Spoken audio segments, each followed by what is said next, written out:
Buenos días, buenas tardes y buenas noches, muchachos. Bienvenidos a un episodio más de Drontcast. Aquí, en este momento, tengo una persona muy especial para mí, la cual se llama Helena Forberg.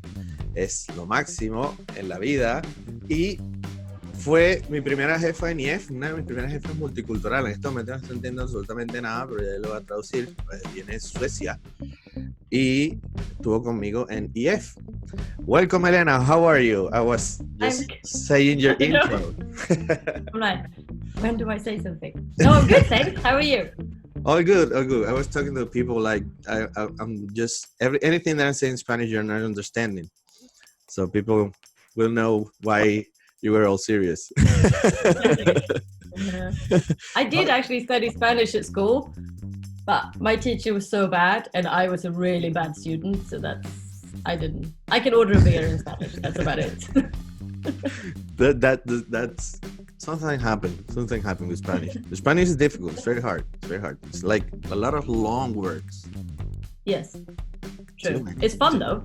Yeah, it's fun. Even any word is very fun in Spanish. But you have to be like the Spanish kind of. Yeah, exactly. Yeah. It's like the opposite of Swedish, where we're like, no, you just talk like this, and we stand very still.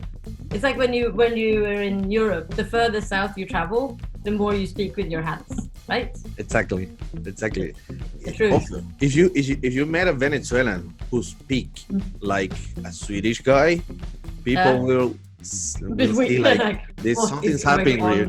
Yeah, something's happening here. Something happened. I remember when we met each other at Switzerland. Mm-hmm. Of course, I was talking in English, but I'll still have like the Latin, the movements. Yeah. So that was like, that's guys from Latin America. You feel constrained. You're like. So Helena, welcome. How are you? How is everything? You are now in Switzerland. Good. No, now I'm in Sweden. Well, I work in Switzerland. Now I'm in Sweden because I'm on holiday. And I have a house here. It's not the house I'm in though, because I have really bad internet. And I just saw the truck that's supposed to install the internet just drove past. I'm in my parents' house. I'm like, Mom, run! Okay, they haven't installed it. I'm in my parents' house. That's amazing. Any house at Sweden will be amazing. That's what I think. This one has tropical birds in it. Yes, to feel the heat of the tropical. Exactly. Of the non-tropical Swedish summer. I'm gonna begin with the first question, and it's what creativity means for Helena. Because you told me you were going to ask me this, and I was like, ooh, I think. I mean, we should probably clarify, right? Like, I'm not a creative. I can't draw to save my life. I just manage creative people and build creative teams. But I think when I work with creatives or when I hire creatives, the way sort of I judge creativity maybe is often how people interact with me. I think there's different types of creatives, right? There's the creatives that are more like you, mm-hmm. that are like talkative and find it easy to verbalize, right? You find it easy to verbalize what you want and your ideas and da-da-da. And then there are the introverts, right? That just come into the office, plug in and and you have to be very careful when you build a creative team not to pick people who are all the same. Which basically people who are just like me, who talk a lot. But so I think what I judge creativity on work that actually people have done, clearly, but also what inspires people. Okay. Right? And what keeps you inspired. I think for any creative, it's like keeping up with events of the world and what's going on. But many creatives have side projects. So there's work, and there's what you do now. Right? I have 3 side projects. Exactly. And I realized that if you're passionate about what you do, right? Because in creativity, passion is important. Yeah, completely. you could do jobs and be like only work with things that you're passionate about. But I think for some people, in creative people, that's more important. So I think creative people tend to have a lot of projects running in parallel. For me, creativity is to be able to reflect the world around you in the work that you do, and express emotions in design. Yeah, of course. Yeah, I totally agree with you, because you have a lot of projects on the side. You kind of realize that your versatility is very good as a creator, and that's an amazing thing. For me, it's an amazing thing when I met creators and creativity guys. It's like your brain is working so much, and that for me is so good, and that's amazing. I have to say that I worked with you as a graphic designer. I didn't have the opportunity to work with Helena as a creativity guy, because I was not this. I didn't have the same experience I have right now. No. So basically, I was learning and building who I am right now. So that's why I mentioned Helena a lot and EF a lot in this podcast, because part of my like my big step on my career was with EF. Yep. And for me it was amazing. Basically I met Zurich in Switzerland with Helena. Yeah. It was so good. It was so good. A different city. You were so excited. You see, and I love that. You were so excited to come over. We're all a bit like, it's just Zurich. And then you come there and you're like, this is amazing, and blah, blah, blah. And we all go, oh, maybe it's better than we think. You know? But that's awesome, right? Yeah, that's awesome. And I remember that this is one of our experience together. We were like in Venezuela. We was working, and then you called us, and it was like, I have an announcement to say, and I was like, oh, it is. And it says, yeah, you're coming to Zurich, and I was like, fuck yeah. And that's like, yeah, so good, so nice, so amazing. It's like, and then I remember Marianne and I were like probably dancing at the airport from Venezuela to Switzerland, and so we're so happy. So yeah, different. But it's odd, right? When you have a team of creatives, and it was, damn, there they are again. If I run off, it's to chase down the Wi-Fi guys. No, but it was you and Marianne in Venezuela. And then there's a couple of designers in Hong Kong as well. Yeah. And it was hard to run. It was, okay, so it's perfectly fine to work with creatives around the world, right? That's not a problem. You can work with freelancers or whatever, if you've met them at one point or another. Because each team have their own culture, in a sense, right? And as soon I knew that it's like, if I could get you and Marianne to come to Zurich and sort of like steep you into that culture to a certain extent and meet with all the others, not just on Zoom, or then I guess we had Skype, right? Yeah. Not just on Skype. There is a human connection, and once you have that human connection with me, but more importantly with everyone else in the team, once you go back, it's sort of, the language has changed, right? You click in a different way, and you sort of, I don't know, there's like an internal banter that goes on that everyone gets.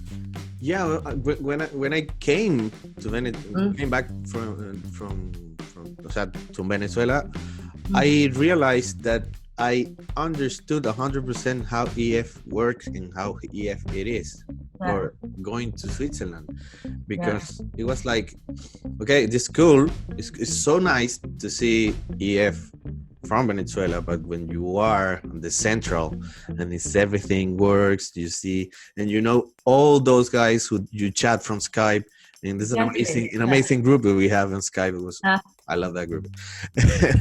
And we chat every time. We have calls and Skype calls, and I remember that I was talking with Anne and Jack Moore, and I'm gonna say a big hug from them.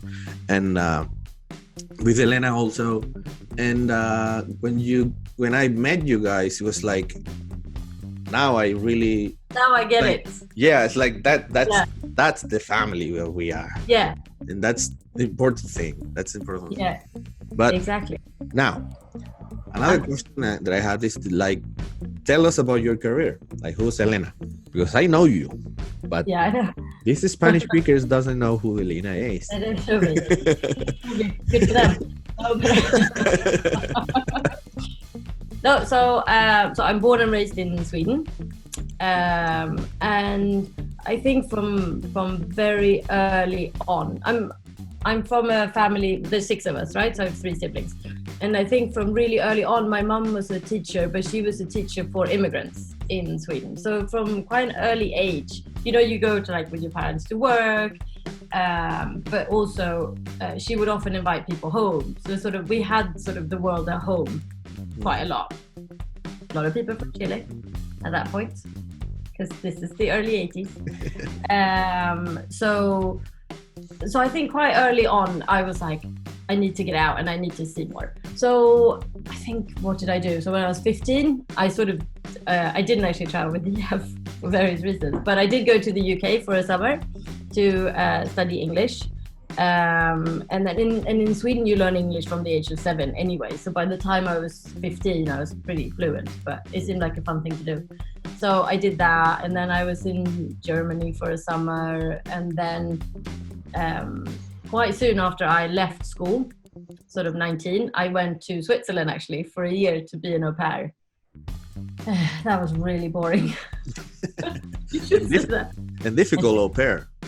Well, no, that was fine, and the kids were lovely and stuff. I think it was the wrong age for me to be in Bern in Switzerland, which is pretty conservative. So came back, studied at university, and then I went backpacking with some girlfriends, and this was way before other people backpacked. I mean, we were in Cambodia in Angkor Wat, the famous temples in the jungle. Yeah. Yeah, when we were walking around there, you could walk everywhere. There were just like this little wooden sign saying, "Look out for mines." Not where the mines are. And the Khmer Rouge were still killing people. So there we were, 3 blonde girls going like, "Doo-doo-doo-doo."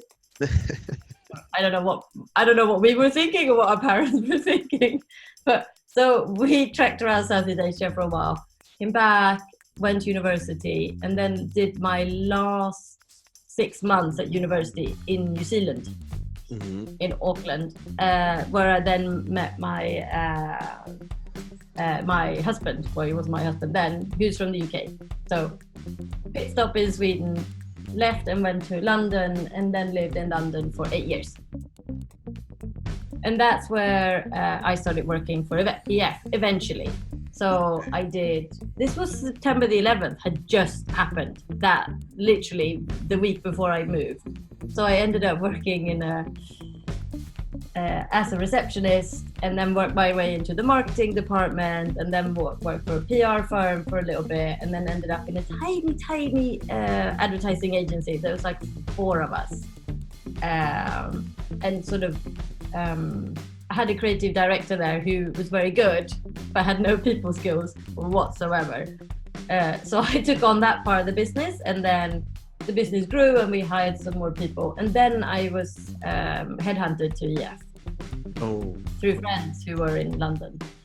So I started working for EF, I can't even remember when, but probably like 12 years ago or something. Yeah, it was kind of like that. Yeah, it's a long time. So I started working for EF, and they asked me, they have sort of separated a part of their business, and they were starting that up in London. So they asked me to build a smaller creative team, which I did. And then I did that for a while. And then our daughter was born 2008. And I continued working then, left 2009, summer 2009, and went to India. I think it's like Holly was in nursery. It was that every parent knows, right? Drop the kid at school, nursery, run to work, And in London, there's like any big city, there's loads of traffic. You always have that sort of not being a very good boss, not something's gonna give. So we moved to India as one step. So I told EF, I was like, I can't do this. We want out of London. Yeah, and they went, oh, you should go to India. We're gonna start an office there. So I did that, and there were a few people. EF had sort of an IT office there that did some back-end stuff, but they had decided to put all of their back-end in India, and the dream was to be like 200 people in this big office space. And by the time I left, that's what they had. I had 250 developers in a building that was, when I first visited the building, it looked like a parking space. It was just like floors, but it's completely open. So my first task was to sort of get that designed and organized, and architects and whatever have you, do all of that, then move people in, and then hire people. And yeah. And then I ran that for 2.5 years. I did though, because I missed working with creatives when I was there. Developers are creative, but in a different way. So I did hire a designer, and eventually when I left, I had a team of 6 designers, because we realized that even the sort of front and back end of things need to be designed, right? Yeah. So my son is born in India. I have a child, and then I'm like, I need to make a change. So then we moved to Zurich, and that's where I met you eventually. But I went to Zurich. There were sort of 2 publications team, which is basically, for EF, publications is sort of anything that's offline, which in EF is very, very important. So there was 2 publications team. I was running one of them, pushed the other person out, and took over both teams. Organized things. It was just badly run, to be honest. And since I've then been working with developers for 2.5 years, I was like, there are better ways of doing this. So we bought new software and sort of changed how we work with catalogs and everything. As you know, right? I know, like the brochures. Exactly, right? Because before we were sending InDesign files back and forth on like DVDs that constantly got lost. Yeah. Back in the day, it was like we transfer. We send them transfers and all that. It was horrendous. But we found some software and we fixed it. So did that for 5 years, I think. That's sort of, and then shortly after you left, I was asked to run sort of the central creative team for EF, which in short is responsible for the EF branding worldwide. So not just for where you work, right, for the language part, but sort of for all like global. 16. Yeah. Well, so that's what I do now. That's, if you see EF, this is the person who's building the branding. Okay, now you can understand. You can have a face right now. The part of the creative team. Now, Helena, how is your creative process with your team as well? With my team, okay, so it depends a little bit on what sort of project we have. But if it's sort of lately we've been doing a lot of rebranding projects, right? Because a lot of the EF brands are quite dated and digitally haven't been super successful. So what we normally do with the team is like, okay, say we're going to rebrand, I don't know, it doesn't really matter what the business is, right? But we normally get a few of us, so a product owner who will sort of run the project going forward, myself, a creative director, some UXers, very, very important people to have in, UI and graphic designers, and devs, right? Depending on, normally it's just like one of each, but I want as many brains on it as possible. And then we will sit down. So say you work for an agency, for example, that's the team I would take with me when we kick off a project. in the beginning it's normally just you and me chatting, and you're like, Helena, I need help with this. But once we start, we go in and then we ask whoever we're helping to do a breakdown, right? And I want them to bring as many people as possible as well. Not just the salesperson or whatever. I want everyone all the way down, one from each peg, right? Because you will always have the guy or the girl who do the actual, like, screw the actual bolt into the door, who go like, no, that's not how it works. And then if you don't know that from the beginning, it all falls apart sooner or later. So we all go in and we use their brains. So there's a lot of questions. I have people in my team that at some point you go, okay, you're going to have to keep some questions for later on. Like, we don't need to know how they order their socks. So that's how we start. And then normally once we sort of figure out the size of the project and in which order we need to do things, right? Because you can't obviously do everything at one time. You normally need research first. And people will often say this, they're like, oh, no, you don't need to know research. We know our customers. They never do. They think they do, but they never do. And they do know them. They know 75% of their customers, but that 25%, that's the 25% they want to grow. They can't figure out why. And it's like, it's because you miss like these 200,000 people and the fact that they don't like pink, for example. So we spend a lot of time doing research, and then we tend to go in with UX. So you can sort of, if it's a website, for example, that you're going to build or whatever, you know, you build the wireframes, and you can do that at the same time as you have the UI designers and the graphic designers thinking about the branding and everything else. And UX and dev should always work together. Otherwise you have that magical moment where you try to put the jigsaw together and nothing fits. Which happened quite a lot in the beginning. We're like, oh, we should probably communicate better. So that's sort of how we work. And then we use a test. You do the prototype, you test it. It doesn't matter who you test it with. Just test it with lots of different people. You prototype, you test, you redo. You prototype, you test, you redo, until you get to something that's great. I think the biggest hurdle for any project is normally stakeholders, right? That have an idea of who they are and what they want to look like and how they want to present themselves to their customers. I think having stakeholders from all levels involved from the very beginning is more important than maybe anything else, because they are the ones who will make or break it in the end and go, no, I don't like it, and then you restart. So you need them on board from the beginning, and you need to give them what we call like their comfort blanket. Yeah. You need to figure out what their thing is, right? They're always like, oh, but I really like this part of the logo. Keep that part of the logo, because if you don't, you'll be fighting this battle forever and you will still lose.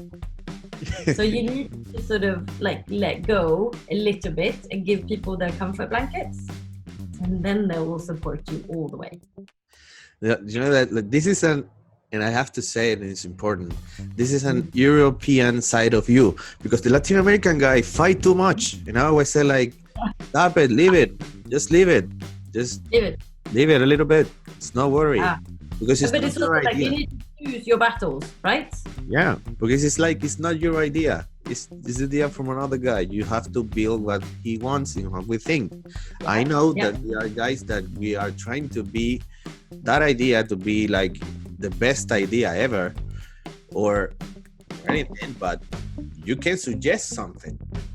Yes. If they don't like it, just leave it. I think also, and you will know this, right? But it's also important because you come with a suggestion to me, right? You're like, oh, Helena, this is what I suggest. And I go, okay, I really like that, but there's always the but, right? But purple is actually my least favorite color. And I get that my customers love it. and teenagers of today, and it's the color of summer, whatever bullshit people come up with, right? Yes, it's purple. However, I fucking hate purple. And it's my company, and I can't look at this every day. So you go, okay, fair enough, we can fight about this, but if you keep pushing purple, what's gonna happen is that I go, okay, say I'm a pushover, but you'll build purple and I will never use what you did, or I will find another agency. So it's like, give me aquamarine. Do you know what I mean? There are so many shades of purple. No, but you know what I mean? And I also think that the limitations that you're given are what shows if you're a true creative. This is a challenge for all creatives. It is what shows if you're a true creative, because if you are a true creative, you will be able to keep your pride, but also make the person you're doing it for give them what they want, right? Yeah. So you need to be creative within constraints. That's like a part of the job, because if you are it's a part of the job, right? Yeah, because you have like projects like this one, for example. I can do whatever I want in my project because it's my project. But yes, project from other people, you have to give it what you can and all of that, and negotiations is the word here. Yeah, it's exactly. Like great negotiations. Exactly, and to really listen, because human beings are bad at listening. There's a reason why we have one mouth and two ears, right? You listen more than you talk. I need to translate this.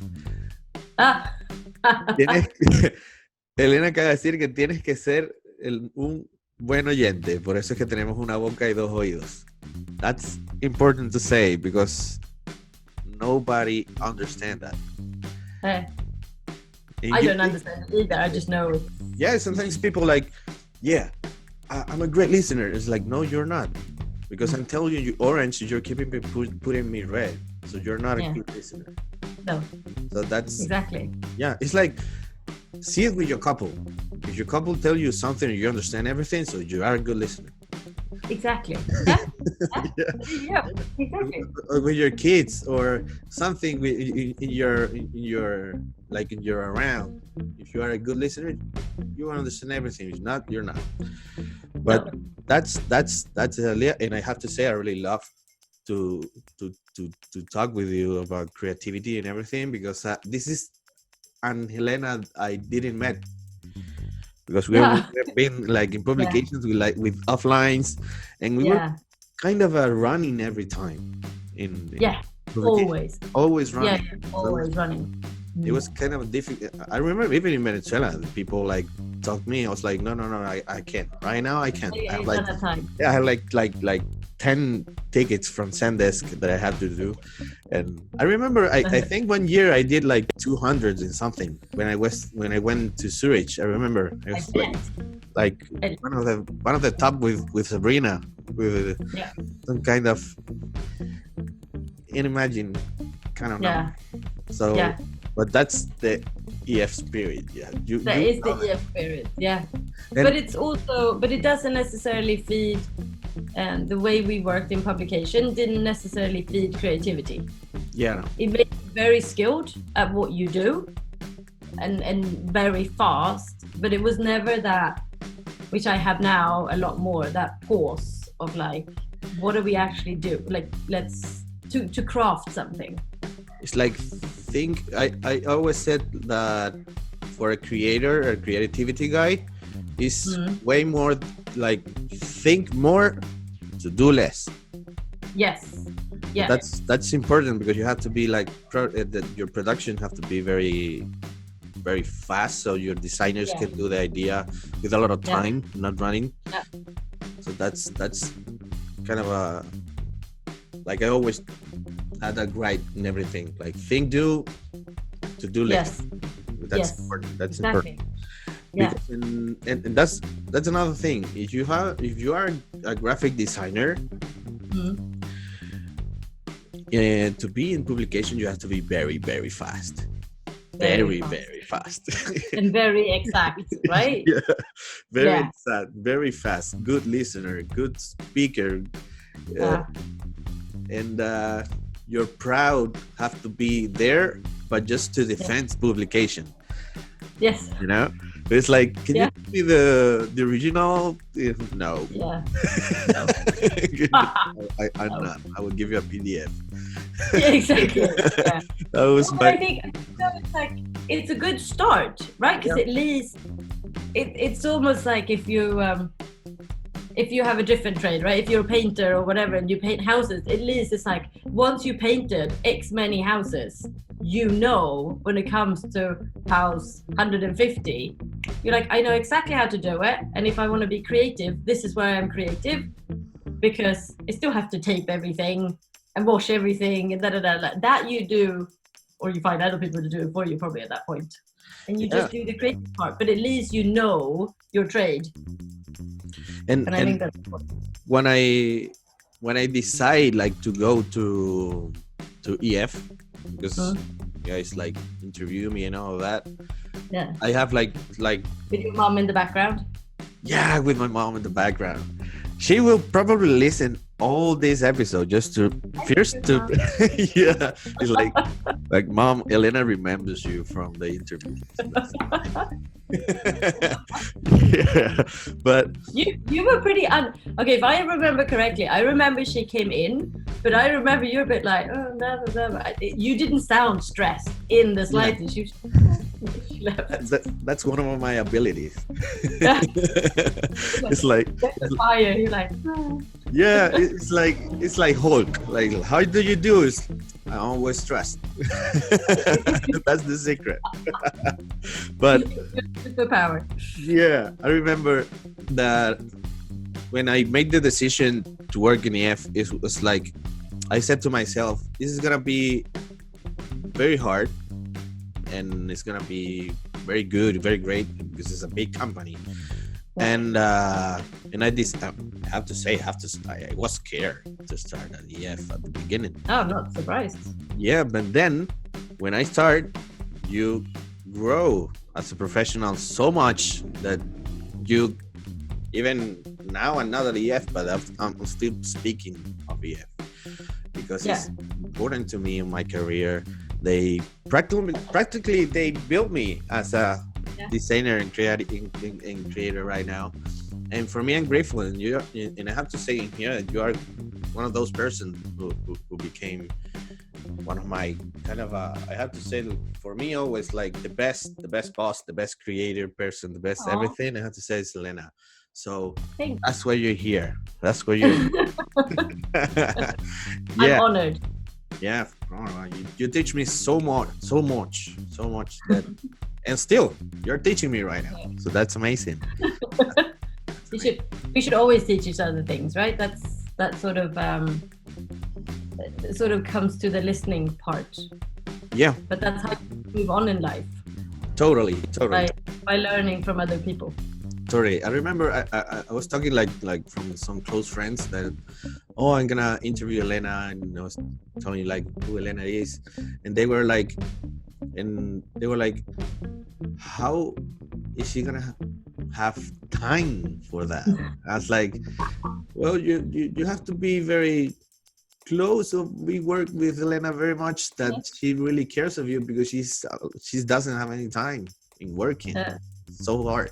Well, we postponed the interview very exactly. I'm like, I can't now. The next week. Yeah, but it's also, I also like being busy. I was talking to a friend yesterday. She's like, how's your holiday? So this is exactly my 7th day of holiday. I was like, no, it's really good. I have started to repaint the bathroom. I repainted the garden furniture. It was my birthday a week ago, and I got from my siblings, who obviously know me very well, a bunch of garden tools. Some of them might run on petrol. So I have also taken stuff down in my garden. And that's only week 1. I've got 2 more weeks. Oh yeah, I've bought wallpaper as well. We'll see where this will end. And I ordered a ukulele yesterday. So I figured I have my ukulele here now too. Oh, do you? Okay, I know nothing. I asked him, I was like, do you have like an introduction book or whatever. He's like, that's what YouTube is for. I was like, all right, fine. I don't have any Wi-Fi though. Those guys haven't installed it. I could watch YouTube. Otherwise, I'm going to sit here at my parents' house and don't think that's going to work. Yeah, the first, then I have to say, the first song you will learn is Somewhere Over the Rainbows. It's like the best song for learn from the beginning because it's easy and it's very nice. So it's good to, it's very nice to play and sing it.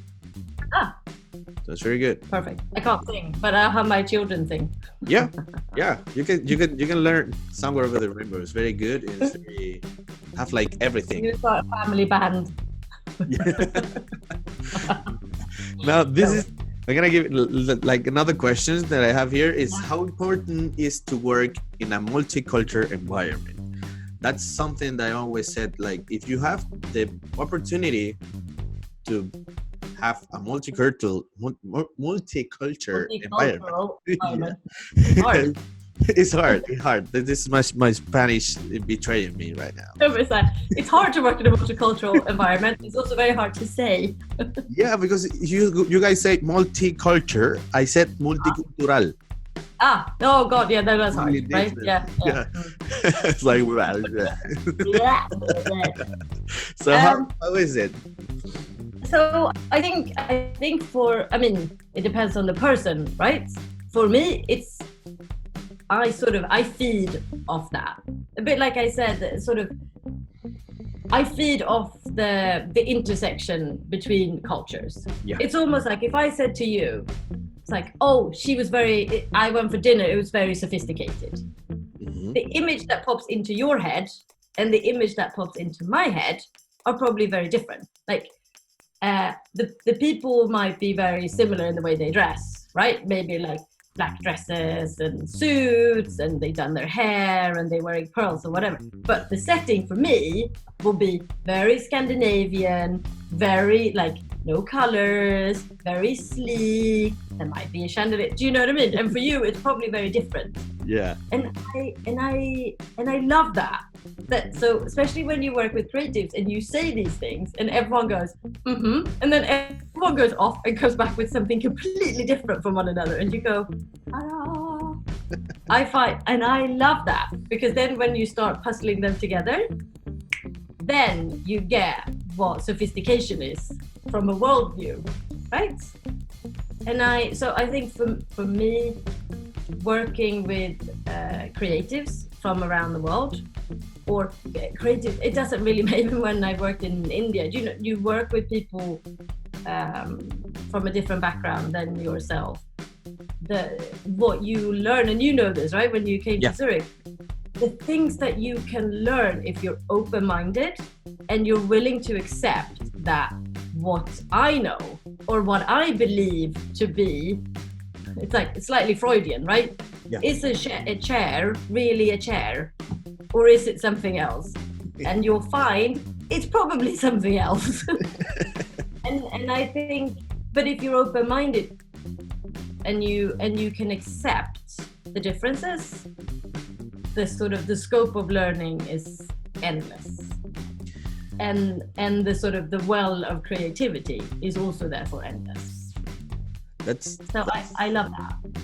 This is amazing, because when you understand another cultures, this is what happened to me, like in Zurich, that we have a lot of cultures back there, like German, Switzerland, Sweden, Italy, Brazil. There were some Swiss people in there. I guess Sabrina, she was German. It was very mixed. There was French. Yeah, and French. Luxembourg, and a lot of Mexican. them. Yeah, Mexican, I remember also. And you understand all that cultures. It's like in a video game when you map, like you unlock other things. It's like basically it's the same. You met. I remember I met like Elodie, and it's from Luxembourg. So I didn't know, like, it not even in what that big. It's like, what language did the Luxembourgians speak? I don't know. And then I met her and she said like, you're French. And then we speak, and like I unlock a new map. Exactly, another world, right? Yeah, that's true. I like that. That's a nice way of looking at it. Yeah, it is amazing. That makes you like grow as a professional, and your ideas become better because now you Yes. have, like, your world is bigger than others. Yes. Exactly. Yeah.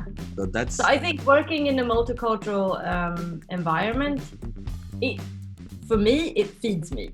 yeah, It's like I find it's tiring, but it's also extremely creative. yeah. If you're open to it, it's extremely creative. And I think if anyone could try, you should try it. If you have the opportunity, you should try it. Yeah, don't. It's like, don't think it. Just go. Just try. You Just will go. not be regret. It's You amazing. could always come back. That's the thing, right? Yeah. It's like you said. You unlock that world, you enter it, and you go, meh, I don't like this. Go back to the world that you already know. Then, right? Like Zelda. Go back and fight that dragon again. My son does that. I'm like, have you not moved on? Like, Zelda is huge. No, he's like, yeah, but I like it here. I'm like, all right, Ferdinand. It's like the bull, Ferdinand. He just sits under a tree. Yeah. By the way, we play here Zelda a lot. Like Breath of Wild is that's the explanation. You have Breath of Wild. That is exactly. Yeah, that's what he plays. That's what you. And I always get that. Otis, you need to turn it off. Wait, I'm just gonna. It's just one more. And it's like one more. It's like another hour and 40 minutes. Yeah. It's just like nope. It's such a big world back there. Yeah. When and I'm still doing it because I was at EF, then I went to another agency at Venezuela, and then I was working in Colombia, and then to Miami, and now Chile. And in here, in the it's also a danger for your parents when you start unlocking those worlds because you just keep going. Yeah, right? My parents. Like, come home. Yeah, my parents were like, "Come on, how when are you gonna be here?" And it's like, where are you gonna end up? Yeah. Yeah, it's like, well, my goal is like to emigrate and to keep understanding multicultural. I said to them, well, that's Elena's fault, Mom. I will only take responsibility for my own offspring. They are trilingual and yeah, so I remember I have the opportunity to speak in Italian as well at Zurich with I don't remember where. True. I don't remember who. I remember. No, but with Sabrina, she spoke Italian, no? No, with Sabrina, no, with another guy, another girl, but I don't remember the name. And it was another one, was like new one also back there that time. Yes, I'm sure there was. There was also all the summer interns, right? Yeah, that one. It's one of the summer interns. Yeah. And it's that you learn a lot of languages as well. I speak Spanish, English, and Italian. And you speak, which is amazing. And it's amazing. And you speak Sweden. Sweden is like a difficult language. There, I don't know.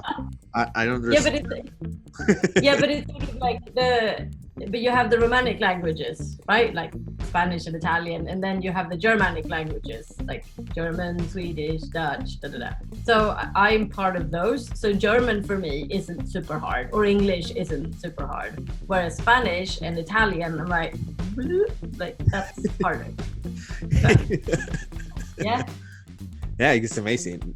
For me, it's like a beautiful language as well. I remember, like, when you're at Zurich, back there, the days of publication. I remember at the table you were like, and Jagmur and you. Yes. And when you three start to speak in Sweden, I was like, damn, I don't know what the hell that. There's like not a single word that you can go, I know what that means. Maybe yeah, exactly. Yeah. Well, right now we're kind of entering at the ending of the episode, but I have two more questions for you. Oh. Well, I have to say this is a great conversation we're having. I love it. So much time that I don't speak with Elena like that. But I will ask you like an advice for those people who want to join to the marketing of publicity or creative. or creative. Yeah. I think if you what I normally tell people that sort of start in my team, but especially if you're a bit junior, but it doesn't really matter. I would say when you start in a new team, and this is probably regardless of trade, right? Listen, like listen to the people that already work there, and listen and pay attention, and be humble to like their opinions and their experience. Yeah. However, you have been hired for a reason, right? There is a reason why you've been invited to the table, and that is because the people that are already there, or the people that hired you, value your opinion. So if you come in and you say nothing, then there's no point you being there, right? Yeah. Yeah, it's almost like you would ask me to join this podcast and then I sit silent. It's like that's it's the purpose, right? So like I would say for the first like 2-3 weeks, listen, but always give your opinion. And if you think what people are saying is wrong, always say. That's why you were hired. You were hired because you have an opinion, or because you're good at something that this team needs. That's why you're there. So, yeah. So I would say that's important, and especially in creativity, that's important, right? Yeah, that's too important.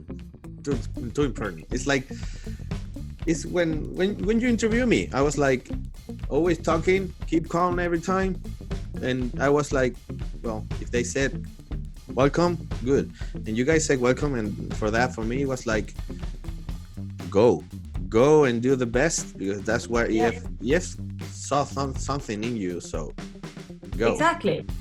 So you should go, right? And you should, and when you do get a new job, it's so easy to think it's like, oh yeah, but you know, ooh, and you get that sort of imposter syndrome, right? Ooh, I'm not good enough. Da, da, da, da. Trust the people that have interviewed you, that they know what they're doing. Yeah. Right? It's not on you to prove. Do you know what I mean? They believe that you're good at this. Exactly. And therefore you are.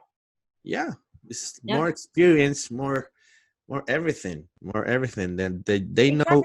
That's why they see something that you don't see. Exactly. No one will ever, or you will never understand how other people see you. Ever, ever, ever. So trust other people. Exactly. Yeah. And our last question is a very fun question, and is what music, Helena? This is so funny. Do you know what? I was thinking about this yesterday, because I was in the car with my children, and I was like, yeah, do you know what? I listen to my children's music. So I was like, if I have to listen to Doja Cat one more time, I'm going to scream. But it is true, because we have an Alexa in the kitchen, and in the car, you know, there's like Spotify or whatever that you connect, and I have lost control, Pedro, of the music that is played in the house. I have an 8-year-old and almost a 9-year-old, and I've been out. If they're not around, if it's just me, like if I don't have to listen to Lizzo and Post Malone. No, I actually quite like Post Malone, but I quite like classical music if I'm on my own. I also like a lot of 90s rock. Like, I was a huge fan of like Pearl Jam. I was actually supposed to watch them in concert this summer, but obviously that didn't happen. So anything like Pearl Jam, Alice in Chains, blah blah blah, love that stuff. But also I like jazz, like old time jazz music. But more than anything, I listen a lot to the radio. Yeah, not sort of music radio, but documentaries and the news. It's almost like it's constantly on in my house. Yeah, when my children are around. So I do. So I think I get a lot of. I obviously also, if we're gonna rock out, which we do, we have a breakfast disco playlist that we play in the mornings, and we have a disco in the kitchen almost every morning. And that's sort of a compilation of all the music that we like. It's just like whenever my music comes on, if I throw like an ABBA in there, the kids are like, "Oh, this sucks." Like, you guys. I also have to admit that I know way too many TikTok dances for someone my age. Yeah. But my daughter needs someone to practice with, and I have to be in the background though. Yeah, they probably ask you like, "Mom, could you buy me my ring light for TikTok?" Yeah. It was her birthday in June, and she is receiving that ring light next week from her aunt, who's then coming here. So yeah, trust me, there's a ring light coming. Yeah, I have one just right Oh, there. you have one there? That's so funny. I realized though that people who have ring lights, when you're on Zoom, if they wear glasses, there's like a weird reflection. Yeah, it's like an aliens. They're like an aliens. I know. Like, surely, can you not see this yourself? Yeah, it's like if you see it on camera, it's probably the other person is gonna see it too. It's like take your glass At off. least if you look at yourself. Yeah. Now Yeah, no, I think that's it. with the music, amazing. It's like disco, everything. If people like a Latino see you, probably will think like, yeah, she would like classical music, but she never will imagine that you like Post Malone, for example, because it's like, like blonde. Exactly. Yeah, exactly. Yeah. No, That happened. I think I mean, but I think sort of it's very Scandinavian to be into rock music. Yeah. There's a lot of very, very heavy metal bands from this part of the world. Completely. Oh, you have to put on your Alexa or Spotify, Luis Miguel. Yeah. Luis Miguel. Okay, I'm gonna write it down. Luis Miguel. Yeah, that's like he's amazing. I've been creating a lot of graphic designs with his music, and because it remembers me when I was little, because that was like the favorite singer from my dad. Oh, really? I love that. That became for me like so many memories when I was like going to the beach with my father, with my mom, and all of that. And my imagination like blew. Yeah. So that's cool. That's like when I listened to Simon and Garfunkel. That's like my childhood. Yeah, Simon Garfunkel is amazing. It's amazing. Yeah. Well, basically, this is it. Like, I have to say that I'm flattered and honored, and thank you for being here. My pleasure. Like I said, you are like the best in everything for me, and I'm so grateful that you have the opportunity that I have the opportunity to bring you here on my podcast. We have to talk more often now. We haven't spoken for years. Yeah, now we have to. Yeah. It's been like an hour of an episode. It's like a movie. I love it. Perfect. Yeah. All right, I'm going to rescue my sister because she's now taking care of all the children. Yeah, that's good. Yeah. Now, I have to say like goodbye to everybody. But exactly, bye-bye. But